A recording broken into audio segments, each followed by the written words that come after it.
Peggy 16.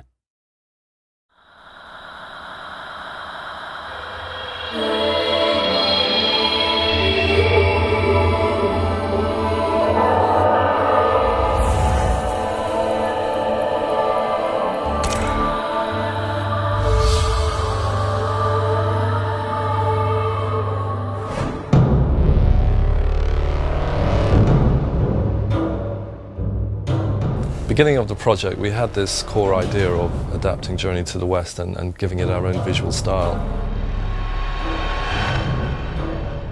We've tried to really give it something different, a different twist.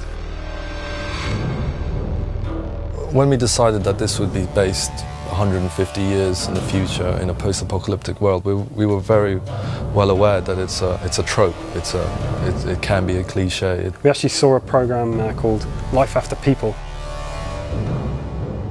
And they showed what would happen to these major cities in the future when people are gone. Within a few hundred years, the world basically becomes unrecognizable. So we decided, let's start in New York and make it a journey actually across the US.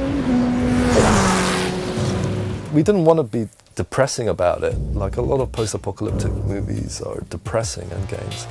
We wanted to kind of make a fantasy that was like Miyazaki movies, where everything's different and everything's colourful and it's just a window into a totally different fantasy world. We thought New York would be a good place to ground it. If nature is reclaiming, then you need something to be almost aware of. Our style in terms of art is also very colourful, so we always want to put colour into all our games, and we want to add post-processing effects that you would normally see in movies to kind of make the image just feel alive. We could push the colors a lot because robots got rust, which can be orange, can be red. Skyscraper that's kind of got ivy completely all over it, or with a bed of poppies that are giving off all these shafts of red light. You can see evacuation notices in New York, you can see chemical warfare, biohazard symbols. Very often you see something that looks like a tree, but actually it's not a tree because it's maybe a piece of robot.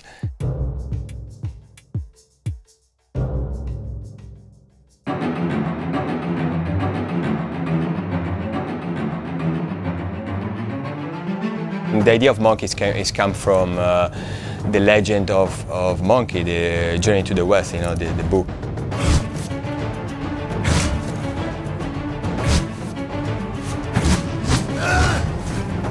The original one has got a specific mask paint.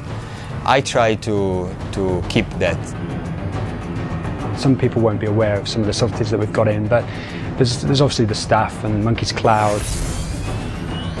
So the cloud is actually part of Monkey's character. Even if you look back at hundreds of year-old images of him, he's on his cloud with his staff, with his headband. This character is still really big, but more an animal.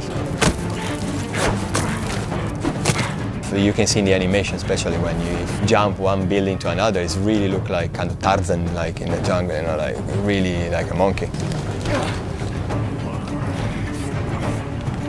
The other character is Trip.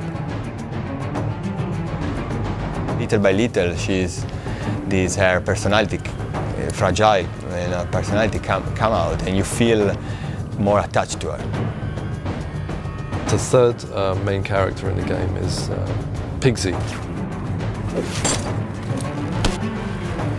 He's got like pin-up tattoos everywhere. He's got girls, thinking about girls all the time.